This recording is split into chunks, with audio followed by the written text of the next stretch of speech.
One of the things that I love most about ethical and fair trade fashion is telling the stories behind the companies that make these beautiful things. I mean, that's basically why I started this podcast, so that you could hear the stories behind the brands doing amazing things.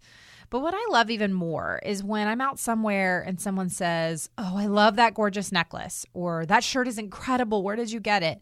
And I get to tell the story behind the gorgeous piece. But it's not like they knew that the piece was made by artisans or is changing the world somehow. They just knew that it was beautiful and they wanted to know where I got it. But the fact that it has a story behind it means that much more. Welcome to Business with Purpose. I'm your host, Molly Stillman of stillbeingmolly.com, and this show is all about bringing you the stories behind the brands, companies, and small businesses that are changing the world. Each week, I interview an entrepreneur, a CEO, nonprofit director, community leader, or just an all-around amazing person who's trying to make a positive impact not only through their personal life, but also with their professional career. My goal is to show you that no matter what you do for a living, you can make an impact right where you are. My guest this week is Manish Gupta, the founder of Matr Boomie, a Fairtrade brand that produces some of the most beautiful jewelry and handcrafted goods that works with incredibly talented artisans in India. I have been a big fan of Matr Boomie for quite some time, so I was honored to hear Manish's story and hear about how they got started. So without further ado, on to my conversation with Manish. Welcome, Manish. Welcome to the show. Thank you, Molly. I'm very excited to be here. I am so looking forward to hearing all about you and your story. I have been a huge fan of Matr Boomie for a couple of years now. I first learned about you guys because your products are carried in one of my friend's stores, and I just adore what you guys are doing. And so I'm really looking forward to hearing your story. So I'm going to have you just kick it off by telling us the Manish 101. So tell us your story, all about you, where you live, where you're from, and how you got to where you are today. All right. So I grew up in India. I grew up thinking that I want to start a chemical industry. I'm a chemical engineer. I did my undergraduate in India in chemical engineering, and then I did my master's in Michigan, Ann Arbor, and I wanted to be the polymer industry king. Yeah. And then I was working for Dell Computers. Actually, both my parents have been entrepreneurs, and I think I was helping them growing up. My mom has a boutique, a women's boutique, and I was selling clothes to women. And I think I learned a lot of my entrepreneurial skills at that time. Mm-hmm. I always knew I wanted to start something on my own. For me, that was definite. So after I graduated from Michigan, I needed to pay my loans off. So I started working for Dell Computers, and that's how I came to Austin. Austin is where I live now. And I had a great time working for Dell. I was learning a lot, and I was still trying to figure out how I want to start my own business. And the same time, my sister in India, she started a handmade paper workshop. And I was trying to help her market their products here in the US. So I did a trade show for her. And that is the time I realized that there is a lot of market demand for well-made ethical products. Mm-hmm. So I thought that's a good business model. I can make some money here. And I thought I should go to India, find some artisans and start a line. When I went to India and started meeting artisans, I started to see that these artisans are struggling a lot. I remember meeting an artisan who was hand weaving a piece of fabric. It was amazingly beautiful. He was about 65, 70. And I asked him, how is he doing? And he said he's not doing well. He said he cannot make a living from this art. He said his fathers and fathers' fathers have done this work. It's beautiful. I have a lot of awards, but nobody wants to buy this product. And he said the art is dying. My kids don't want to take up this art. And there is nothing else that I know in my life. And it was sad. It was sad to see that art going away. He said all the young people in the village are now going to cities to find odd jobs. And I just felt sad that that beautiful lifestyle was moving away. So that is the time the social piece of this business came to me. I wanted to start something of my own, and I realized these artisans needed a partner. So I decided to give it a shot. When I started the business, I had no idea what I was doing. I did not even know that fall and spring colors are different. Yeah. I really had no idea. I'm not a shopper. So when some of my artisans ask me what color bags do I want, I'm like, give me green and blue, and that's it. Like, why do I need a third color? So anyways, I started my company. It's been a very fun journey. There's been an amazing amount of learning. There's been some amazing people who have partnered with us. And there were people who partnered with us when we did not even know that spring and fall colors are different. And then soon after I started the business, I got married. And my wife, she's actually a fashion designer. So Oh, wow. I got lucky there. And she joined the business and she took over all the artistic and the design part of our business. And together we have grown this business together. Now we have a team of 15 people here in Austin, Texas. We do all of product design, sales, marketing, and distribution. What we do is we study Indian art form, find new art, and figure out how it can be applied to make products for this market. And then we have our own team in India. It's led by my sister. That team is also a team of 15 now. That team is always traveling, finding artisan groups and working with them. When we send them a product design, they work closely with the artisans to bring that product to life. A lot of the artisans we work with are marginalized, which basically means they don't have enough business, or they're not making it. And whenever we find such a community, we find that there are reasons why they're struggling. Sometimes their product designs are not right for the market. Sometimes they have quality issues. Sometimes they just don't have the logistics figured out. They can't find the right raw material. They can't ship it on time. Sometimes we find these women artisans who do amazing fabric embellishment. They do embroidery, but they don't have the skills to stitch a bag out of it. Yeah. Or they'll stitch a bag, but they cannot source quality zippers. And sometimes we get a beautiful bag and the zipper is rusted by the time it comes to us. And so we realized that for us to support that sector of artisans, we have to support them quite a bit. So our team in India takes on that role. So if you find an artisan group, if they're lacking design, then our product design team here, we make product collections for them. Our team in India will send trainers to train the artisans if they don't know how to do stitching or if there are quality issues. We connect with them with trading partners and logistics suppliers so that the artisans can get the right product, the right time at the right price. Beyond that, we do a lot of community work for artisan groups. We have trained a lot of women in low-income areas in India to make products now. One of their challenges is that most of these women don't know how to read or write. And that's a very big barrier for them to connect to trade. So we run a lot of literacy programs or education classes for these women artisans. We run a lot of programs for health camp and eye checkup. A lot of our artisans live in rural areas. They don't have access to good health care. And for artisans, they really need to have a good eyesight for them to make an intricate art.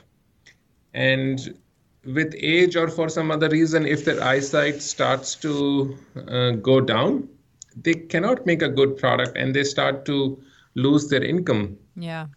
So one of the things we do is we conduct eye camps where we get doctors to do free eye checkup and we give free glasses to people who need them. That's amazing. It's really important. And then we do programs like solar lights, water heaters, vocational training programs. A lot of times the artisans have been making the same product forever. So we would hire designers to come do a workshop at the artisan groups to help them find some new products. So in order to like refresh their line. All of these programs help artisans move to the next level. Our goal really is to help these artisans move from being producers to becoming entrepreneurs. Yes. And so now we work with about 1,000 artisans in India. Wow. Across 40 different communities and 16 states. More than half of our artisans are women. About 80% of our artisans are in rural India, where they have very few resources and support programs. We partner with about more than 1,000 retail stores across the US.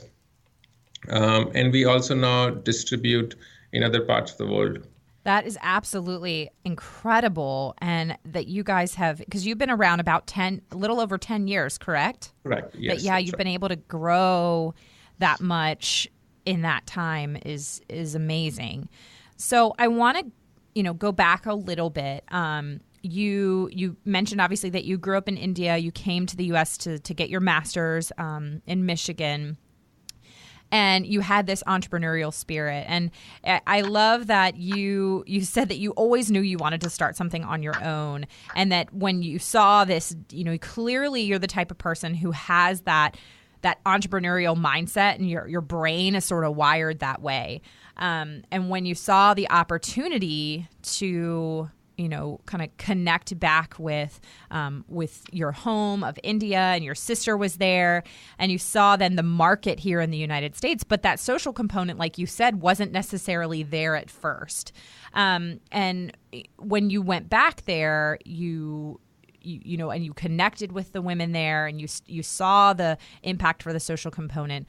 How did you sort of envision that you were going, how did you envision Matr Boomie at that point? So, I mean, when you first did that trade show, you saw the market for great ethically made products, and then you went there, and sort of your initial idea was sort of not shattered, but it was it changed. How did you really envision it working in the beginning? Honestly, when I started the business, I had very little idea of how sales and marketing really works. Yeah. I did not understand the market channels at all. I did not even understand the different type of retail channels.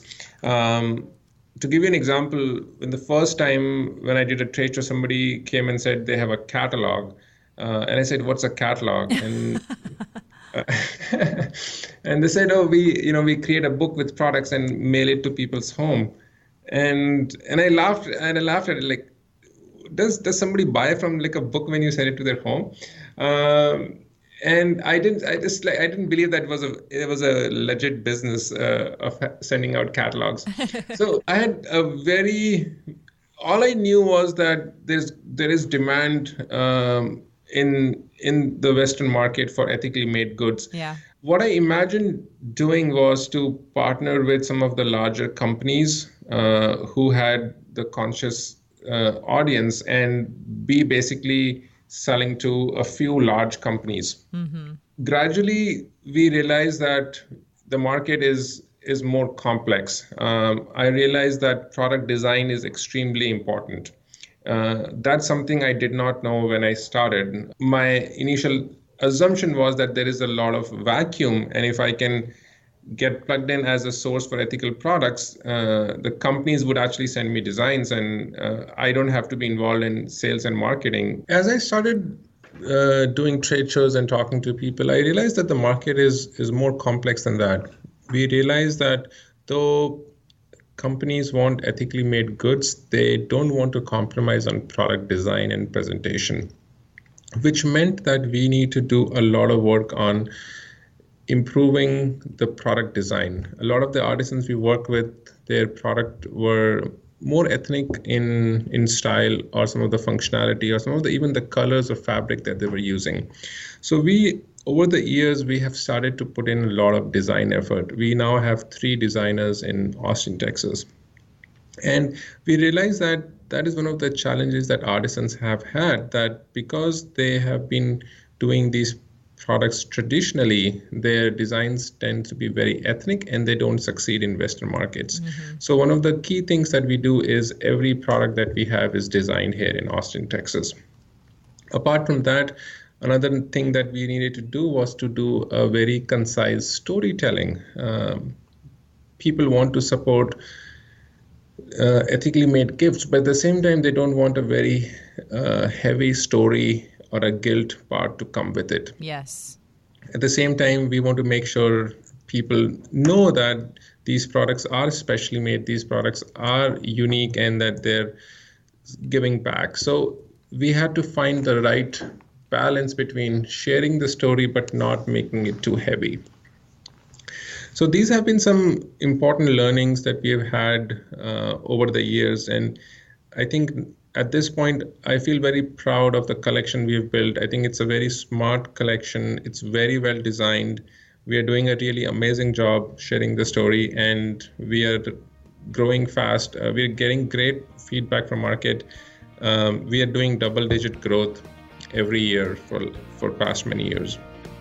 I know you're loving this chat with Manish, and I just wanted to take a moment to thank our sponsor of the show, who is able to help make this show possible, and that's CosBox. As you know, CosBox is one of my favorite ethical subscription boxes, as I've been a subscriber for over 2.5 years. How it works is each season a new box is released, filled with everything from accessories and home goods and jewelry to the best in skincare and wellness products that are not only amazing, but they're also doing the most good. And each box delivers incredible value with a guarantee of over $150 worth of products for only $54.95. But if you use the coupon code MOLLY, you get $15 off.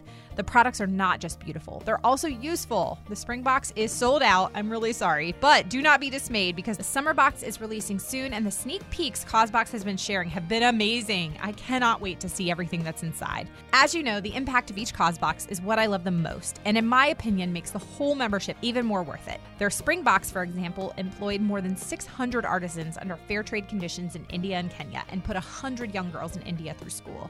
To reserve your summer CosBox, go to stillbeingmolly.com/CosBox and use the coupon code MOLLY for $15 off. Now, back to my conversation with Manish. I have to just say, as somebody who owns a few pieces from your collection, I get compliments on them every time I wear them. They're really beautifully made, and the products speak for themselves. And that's actually a really great point that you brought up, that I love to have this conversation, especially with ethical and fair trade business owners, is talking about and really addressing that the notion of letting the products lead and not making it about too much about the artisans and their story so that it's a pity sale, because I think that actually does a disservice, like you said, to the artisans, because in a lot of ways, it does not matter whether the artisan is in rural India or rural Kenya or rural, Argentina or Costa Rica. It doesn't matter. The artisan just wants to feel pride in their work, and they want to feel that people, think their products are beautiful, and that it's not about the fact that this person, as you mentioned, is marginalized. It's not about that. It's about that this person has talent and worth and dignity. It's such an important conversation to have, because this can go either way depending on how an ethical brand chooses to market their products. And I am somebody who I think stories are so powerful, and I love to know the stories behind the things that I wear. And when somebody compliments me on, a druzy necklace that I have from Matr Boomie, and somebody says, "Oh, where did you get that from?" And I say, "Oh, let me tell you about this brand. This is actually handmade by artisans in India, and it's providing opportunity." So it gives me a story to tell because I love to tell it, but people notice the product first, and that's so important. And I love that this is something that you guys have really you guys really do this well, because even on your website, when you go to the website, everything just is really about the products, but then you also get a little bit of that, ethical gifts handcrafted with love from India. And then if somebody wants to know more, they can see the impact that they have by purchasing your products. And so you have, the impact report and all of that. So I love that this is something that you talk about. And I'd love for you to kind of share, over the years, how have you guys found what do you see as the best balance between the two? And so that you're not, in a lot of ways, exploiting the artisans, if that makes sense, but really uplifting them and honoring them and giving them the dignity that they so deserve.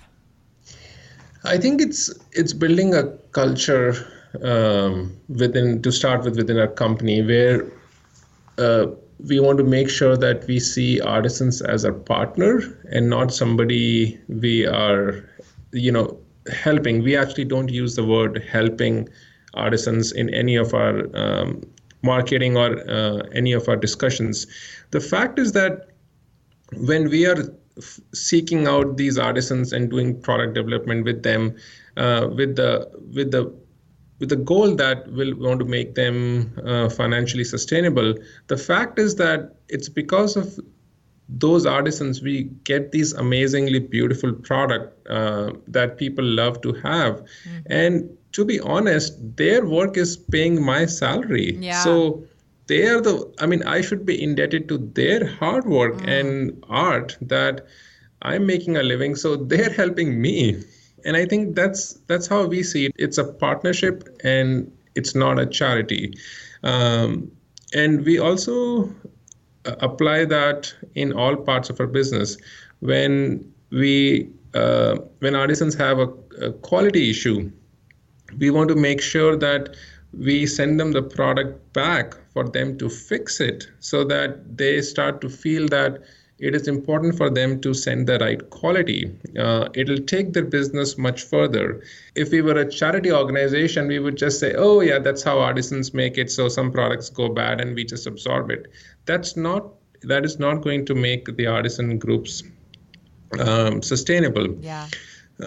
So we try to make sure we treat them as partners and not somebody, that we are helping. If with the quotes. I do want to share with you the story of us finding the artisan group that makes our jewelry. Yes, I love that.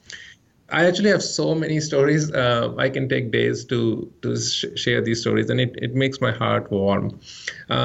So this is about, I think, 6-7 years ago. We got an email which basically said, we are a jewelry making community. We are being exploited by local traders, and we would want to work with someone like you. And it had a name, and it had a very generic location. And it was very broken English. So I responded back saying, okay, can you tell us more about where you are? Can you send us some product designs? At that time, we did not even do jewelry. But the email was very compelling. So I responded back, but I never got a response.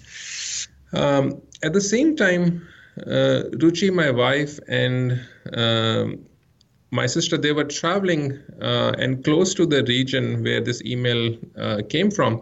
So I shared it with them, and they said, okay, why don't we just go and try to find them? So they had a fun journey finding these. So they basically went to that region and started asking people, hey, we are looking for this person called Sana, which was the name in the email, and Sana makes jewelry. So in India, there are no Google Maps. The only way you find is you ask one person and he sends you the second person. So they got down on that journey, and they finally started reaching they got into a Muslim community, and Muslim communities have strict rules about what women wear, and Ruchi and my sister were not wearing the right clothes. And so they started feeling a little bit scared. But they kept the faith, and they kept going, and they finally knocked on a door, and a man came out, and they said, we are looking for Sana. And the man said, why are you looking for Sana? So they said, oh, Sana sent us an email, and he makes jewelry. So we are here to see the jewelry. So then the man said that Sana is my little daughter, and she must have sent you an email. I'm her father, and I'm the one who makes jewelry. And then they welcomed us in, and we saw that. So when we went in, we saw they had a workshop about the size of a bathroom here. Wow. There were no windows, and there were few women sitting around and making beaded jewelry.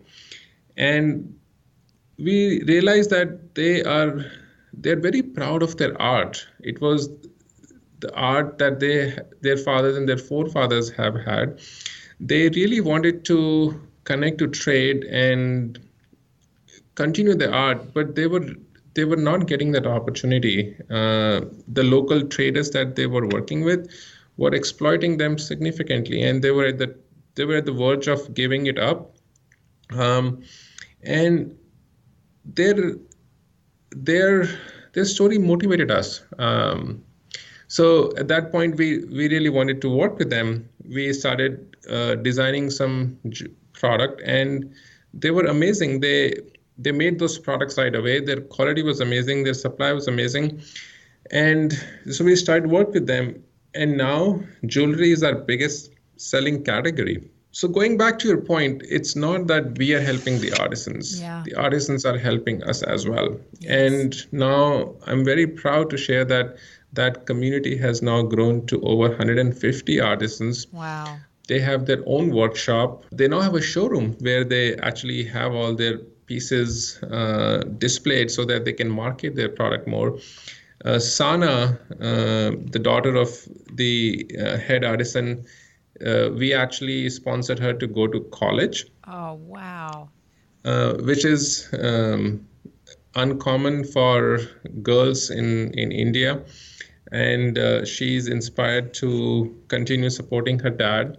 We have installed a computer training center in their workshop for the local youth to learn computers and for them to be able to find more opportunities for them to explore. And it's just such a good story, and it feels so good to be able to support those artisans and to feel great about the beautiful products we've been able to bring in the market as a result. That is an incredible story. Thank you so much for sharing that, Manish. Yeah. I mean, we have like tons of such stories, and it just, it's easy to forget that we are making an impact because we get busy in our day-to-day sales and marketing processes. So we have a monthly team meeting, and every team meeting I try to share one of the impact stories for all of us to remember and feel proud of the work we're doing. That's awesome. I love that. And I love your perspective too on just that you're not helping them, they're helping you, they're paying your salary. So I think that's amazing. I want you just to briefly talk about, so you guys are actually a Fairtrade certified brand. And, obviously this is something that kind of gets, thrown around when people say, oh, fair trade. But then, obviously sometimes that can kind of just be what somebody says versus an actual certification. So you guys are certified fair trade. Can you talk a little bit about what that means and the process that you went through to get that certification? Yes. So technically, most of the fair trade certification applies to produce and now clothing, but it doesn't apply to craft, and I'll explain what that means. When we see fair trade coffee, it is very easy to trace the entire life cycle of that coffee because the farmer gets the beans, grows it, harvests it, and sends to a processing center. So from the very beginning, you can trace the origin of that coffee, and every step can be certified to be fair trade. In case of craft, the supply chain is very complex. And for example, the druzy necklace that you have, Our artisans are creating the chain. They are cutting and polishing the stone and putting the pieces together, and that process can be certified to be fair trade. But the metal itself, the artisans are not producing the metal. Right. So there's a very large mining industry, and there's a very large refining industry, and then the metal industry. So what I'm trying to say is that a big portion of that product comes from large industries where we don't have any control or insight on. So it is very hard to say that a craft product is Fairtrade certified, because there are pieces in crafts that we cannot certify. The closest we come to Fairtrade certification is membership in Fairtrade Federation. It is a governing body of fair trade organizations in the country, and every company that becomes a member has to go through a very strong peer review in all of our practices. There are 9 different principles on what makes a fair trade product, and we have to qualify on all those 9 principles. Our principles include, to start with, fair wages, which is what most people relate fair trade with. But it has other principles which includes environmental sustainability. All of our products are also very environmentally friendly. 98% of the products that we use are either natural or recycled. And about 60% of our products are compostable at the end of their life cycle. We also, Fairtrade principles include making sure there's no child labor involved. It also makes sure we are supporting the cultural lifestyle of the artisans. We are sharing the story of artisans. So there are 9 principles which goes above the fair wage aspect.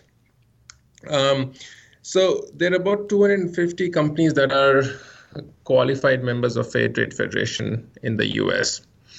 And as a part of our commitment to promoting fair trade as a movement, we make sure our website and our product tags have a lot of information about that. Does that answer your question, Molly? Yes, absolutely. Yeah. And I think that that's just really helpful for people who maybe see that certification and they don't necessarily know what it means, or, you know, if a company claims to be fair trade but isn't fair trade certified, you know, what does that look like? And I just think it's helpful for people to know kind of what the breakdown is and how that, you know, really impacts the business overall.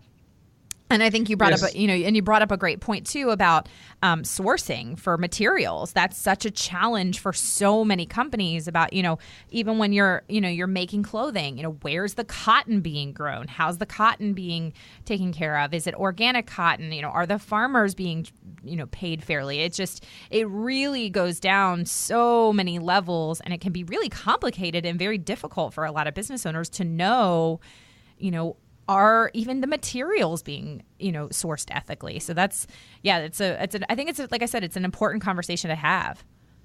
Yeah. And I think there are, you know, as consumers here in the US, we are so far away from where products are being produced. Mm-hmm. So we almost have, it's very easy for us to say, we don't know what the practices over there are. So we cannot make the right decision.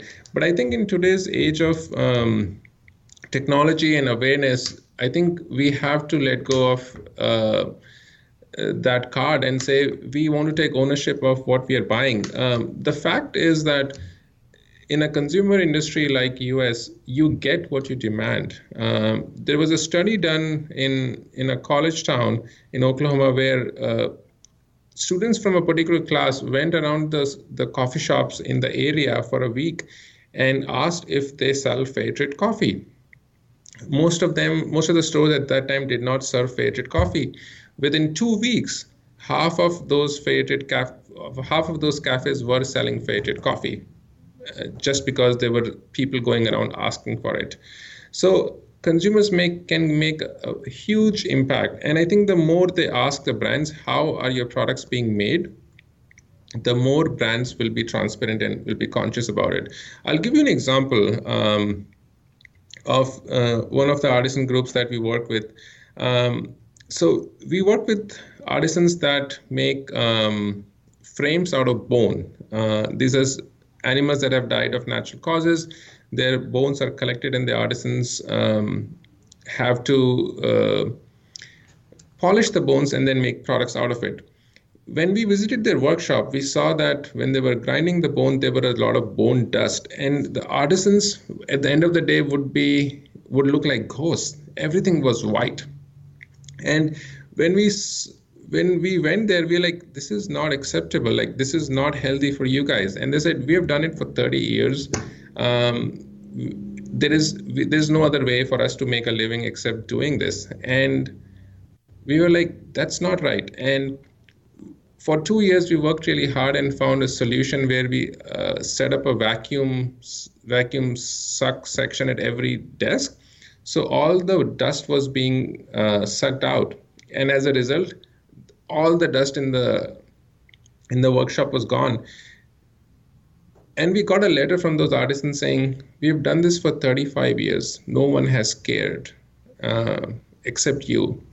And I think the point I'm trying to make is that if we ask the companies to do something ethically, the trade has so much power that we can change the world.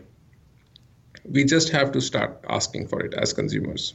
Absolutely. I tell people all the time in my own life and through this podcast, I say, if you really want to change the world, vote with your dollars. Your money speaks so loudly, and businesses pay attention, and government pays attention, and consumers really can make an impact with the way that they change their spending habits, and the types of companies that they support. And when you take dollars away from a bigger corporation that's, possibly using child labor or, not paying their makers a living wage, this is an important thing. And when you take money away from them, then they're going to have to change. They're not going to be able to stay in business. So, yes, I just think that is so important. And I love talking about that because it's just something that I'm so passionate about.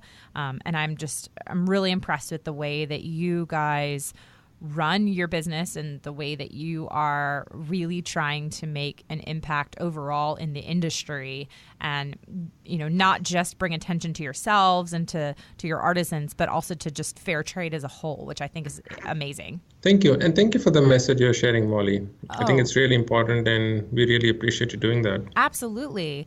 Well, Manish, this has been such an incredible conversation. But before we go, I want to just transition a little bit to my favorite part of the show, where we just get to know you a little bit better and just ask some fun questions and, get to know the person behind the brand. So question number one is, what is currently the number one most played song on your Spotify or music playlist? Thunder. It's actually my daughter's favorite, so that's what I get to play. I love it. That's a good song. It's a good workout song too. Gets you pumped up. If you could choose to stay a certain age forever, what age would you choose? Hard question. I think just today. Today, I like it. You like the point of your life where you are right now. Yeah, I think every point in my life has become even more beautiful. So I'm very excited to be where I am today, and I'm very excited to see what life has in store for me tomorrow. I love that, Manish. That's so deep. I love it. If you could meet anyone, living or dead, who would you want to meet? I would like to spend some time with Barack Obama. I mean, who wouldn't? That sounds awesome. Yeah, I mean, he's got a lot of life under his belt, and I bet he'd be pretty interesting to hang around with. What would you name the autobiography of your life? My struggles with sustainability. Oh, that's good. I'd read that book. What was the last movie, TV show, or book that made you cry or tear up? There's a show called This Is Us. Yes. On ABC. I think I cried on that one. Yes. My husband and I watch that. I don't think I know anybody who watches that show and doesn't cry. And then my last question, what is something you have learned in the last week? A lot. Trying to... Got to narrow it down. I think the realization that we have so much in our lives that we just need to be grateful about and enjoy what we have. Amen to that. Absolutely. Well, Manish, this has been an absolute pleasure. Thank you so much for coming on the show and for sharing all about Matr Boomie and everything you're doing. And by the way, we didn't actually say this on the show. One of the things that I love is the meaning behind the name Matr Boomie, which it means motherland. Yes. And I just think that is a beautiful name for an incredible Fairtrade brand. And like I said, just thank you for all that you do. And for the listeners, as usual, I will have all of Manish's info and the info on how you can shop Matr Boomie in the show notes. So be sure to check them out and support this incredible, incredible brand. So thank you so much, Manish. Thank you, Molly. So excited to be here. I loved talking with Manish, and I loved his thoughts and opinions on the fair trade industry and the importance of leading with an incredible product that also has an amazing story to tell. As always, I will have all of Manish's and Matr Boomie's information in the show notes. Another huge thank you to this week's podcast sponsor, CauseBox. Visit stillbeingmolly.com/CauseBox and use the coupon code MOLLY for $15 off. Thank you so much for listening to this week's episode. If you're a first-time listener of the show, welcome. Be sure to visit the archives for past shows featuring amazing entrepreneurs and business owners who are literally changing the world with their businesses. And if you're a regular listener of the show, thank you so much for tuning in week and week out, and thank you for your support. Be sure to head on over to iTunes, Spotify, Radio Public, Google Play, or wherever you listen to podcasts, and make sure you are subscribed to the show. Clicking that subscribe button helps to make sure that you never miss a new episode of the podcast. And if you have a moment, would you mind leaving a review of the show? Leaving a review really helps me to know what you're liking and how the show is personally impacting you. And if you share the show on social media, be sure to use the hashtag Business with Purpose Podcast or tag me at StillBeingMolly on Twitter, Instagram, or Facebook. This show is edited by my amazing husband and executive producer, John Stillman, and the music is by Mark Killian of Third Wheel Media. Thank you so much for listening, and go do something good with purpose on purpose.